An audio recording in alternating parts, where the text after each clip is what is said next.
Hi, welcome to கணிதம் guide. இன்னைக்கு 9th மேக்ஸில் பயிற்சி 1.6 7ஆம் பார்க்க போகிறோம். என்ன கொடுத்துருக்காங்க? ஏ மற்றும் பி ஆகிய இரு கணங்கள் n of a minus b equal to 32 plus x, n of b minus a equal to 55xன்னு சொல்லியிருக்காங்க. அடுத்து n of a வெட்டு b equal to எனது எக்ஸ்ன்னு சொல்லியிருக்காங்க. இப்படி இருக்குது. இதை வந்து வெண்படம் மூலமாக குறிக்கவும் அப்படின்னு சொல்லியிருக்காங்க. வெண்படம் மூலமாக குறிக்கவும். பாருங்கள், ஃபஸ்ட்டு இது ஏங்கிற வெண்படம், அடுத்து இது வந்து பிங்கிற வெண்படம். சரிங்களா? இப்போ A minus B, n of A minus பின்னா இந்த இடம் மட்டும் வரும். அதாவது இந்த இதை விட்டுட்டு ஏ மிச்சம் பியை விட்டுட்டு ஏல என்னது இருக்குது, இந்த இதை அப்படியே விட்டுட்டு ஏல மிச்சம் என்ன இருக்கோ அதுக்கு மட்டும் வரும். அப்படி தானே? அப்போ 32 ப்ளஸ் எக்ஸு.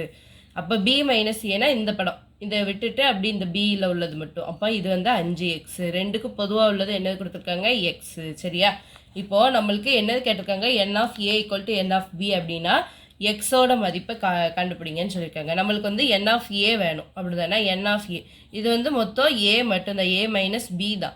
என் ஆஃப் ஏ வேணும்னா 32 ப்ளஸ் எக்ஸையும் ப்ளஸ் எக்ஸையும், அதாவது இதையும் கூட்டினோம்னா என் ஆஃப் ஏ கிடச்சிரும். அப்படி தானே? அப்போ 32 plus x plus x equal to என்னது வரும்?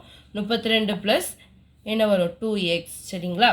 அடுத்து என் ஆஃப் பி வேணும்னா 5x ப்ளஸ் எக்ஸு. சரிங்களா? N of B equal to 5x plus x equal to என்னது? 6x. சரியா? இப்போ பாருங்கள், நம்மளுக்கு என்னது?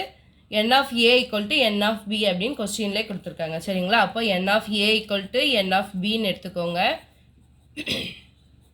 அப்போ நம்மளுக்கு என்ன வரும்? 32 ப்ளஸ் 2x ஈக்குவல் டு என்னது? 6x. அப்போ இதை இந்த சைடு கொண்டு வாங்க. ஈக்குவல்ட்டுக்கு இந்த பக்கம் என்ன வரும்? மைனஸில் வரும். அப்படி தானே? இல்லாட்டி 2x அந்த சைடு கொண்டு போங்க. 32 ஈக்குவல் டு 6x மைனஸில் போவோம். அப்படி தானே? 2x அந்த சைடு போச்சுன்னா மைனஸில் போவோம். அப்போ 32 ஈக்குவல் டு 6xலேருந்து 2xை கழிச்சோம்னா நம்மளுக்கு என்ன வரும்? 4x. அப்போ x ஈக்குவல் டு 32/4. 4 இந்த சைடு வரும்போது பையில் வரும், அதாவது வகுத்தலில் வரும். சரிங்களா? ஈக்குவல்ட்டுக்கு அந்த பக்கம் வரும்போது பெருக்கல்ல இருக்கிறது வகுத்தலில் வரும். சரிங்களா? அப்போ ஒரு நாங்க 32. சரியா? அப்போ எக்ஸ் ஈக்குவல் டு எத்தனை? 8. எக்ஸோட வேல்யூ 8. சரிங்களா? இந்த சம் இதோட முடிஞ்சு. அடுத்த சம் பார்ப்போமா? அடுத்து 8வது இது பாருங்கள்.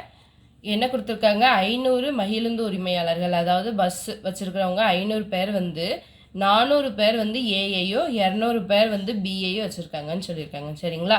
அடுத்து 50 பேர் வந்து ஏ மற்றும் பி ரெண்டையுமே வச்சுருக்காங்க அப்படின்னு சொல்லியிருக்காங்க. இது வந்து நம்மளுக்கு சரியா இல்லையா அப்படிங்கிறத நம்ம பார்க்கணும். சரியா? ஃபஸ்ட்டு மொத்தம் எத்தனை பேர்? 500 பேர். அப்போ என் ஆஃப் ஏ சேர்ப்பு பி, என் ஆஃப் ஏ சேர்ப்பு பி ஈக்குவல் டு என்னது? 500. சரியா? அடுத்து என் ஆஃப் ஏ எத்தனை பேர்? என் ஆஃப் ஏ வச்சுருக்கிறவங்க வந்து 400 பேர், என் ஆஃப் பி வச்சுருக்கிறவங்க பேர் 200 பேர். சரிங்களா? அப்போ என் ஆஃப் ஏ வந்து என்னது? 400, என் ஆஃப் பி வந்து என்னது? 200. சரியா? அடுத்து ரெண்டுமே வச்சுருக்கவங்க என்ன சொல்லியிருக்காங்க? 50 பேர். அப்போ என் ஆஃப் ஏ வெட்டு பி ஈக்குவல் டு 50. சரியா? இப்போ இது வந்து சரியா இல்லையா, இந்த அவங்க கொடுத்துருக்குற டேட்டா வந்து சரியா இல்லையா அப்படிங்கிறத நம்ம கண்டுபிடிக்கணும். எப்படி கண்டுபிடிக்கலாம்? இதுக்கு ஒரு ஃபார்முலா இருக்குது, ஏ சேர்ப்பு பி. இந்த ஃபார்முலாலாம் அப்படி பிரதிட்டிங்கன்னா n of A plus n of B minus n of A வெட்டு பி. இந்த பக்கம் ஈக்குவல்ட்டுக்கு இந்த பக்கம் இருக்கிறதோ இந்த பக்கம் இருக்கிறதோ ஈக்குவலாக வந்துச்சுன்னா அவங்க கொடுத்துருக்கிறது சரி, அதாவது ஈக்குவலாக வரலைன்னா அது வந்து தப்பு. சரிங்களா? ஃபஸ்ட்டு என் ஆஃப் ஏ சேர்ப்பு பி என்னது? 500 ஈக்குவல் டு என் ஆஃப் ஏ என்னது? 400 ப்ளஸ் என் ஆஃப் பி வந்து என்னது? 200 மைனஸ் 50. சரியா? இப்போது 400 ப்ளஸ் 200 என்னது? 600 மைனஸ் 50.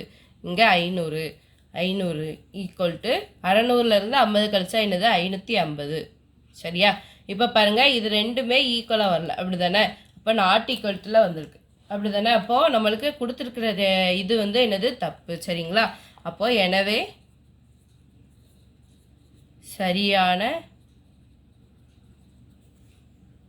சரியானது இல்லை. சரிங்களா? இதோட இந்த சம் முடிஞ்சு. புரியுதா புரியலையான்னு கமெண்ட் பண்ணுங்கள். தேங்க்யூ ஃபார் வாட்சிங். கணிதம் கைட் சேனல் வந்து சப்ஸ்கிரைப் பண்ணி வச்சுக்கோங்க.